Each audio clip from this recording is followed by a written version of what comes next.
امیر المومنین حضرت علی علیہ السلام کے خطبات عالیہ نہج البلاغہ کا خطبہ نمبر 56۔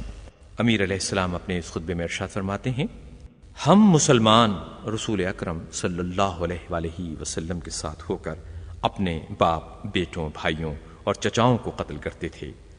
اس سے ہمارا ایمان بڑھتا تھا، اطاعت اور راہ حق کی پیروی میں اضافہ ہوتا تھا، اور کرب و علم کی سوزشوں پر صبر میں زیادتی ہوتی تھی، اور دشمنوں سے جہاد کرنے کی کوششیں بڑھ جاتی تھیں۔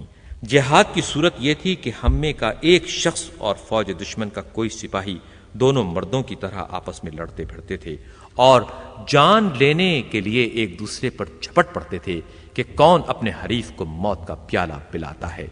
کبھی ہماری جیت ہوتی تھی اور کبھی ہمارے دشمن کی۔ چنانچہ جب خداوند عالم نے ہماری نیتوں کی سچائی دیکھ لی تو اس نے ہمارے دشمنوں کو رسوا و ذلیل کیا اور ہماری نصرت و تائید فرمائی، یہاں تک کہ اسلام سینہ ٹیک کر اپنی جگہ پر جم گیا اور اپنی منزل پر برقرار ہو گیا۔ حضرت علی اپنے اس خطبے میں ارشاد فرماتے ہیں، خدا کی قسم اگر ہم بھی تمہاری طرح کرتے تو نہ کبھی دین کا ستون گڑتا، نہ ایمان کا تنا برگبار لاتا۔ خدا کی قسم تم اپنے کیے کے بدلے میں دودھ کی بجائے خون دو گے، اور آخر تمہیں ندامت و شرمندگی اٹھانا پڑے گی۔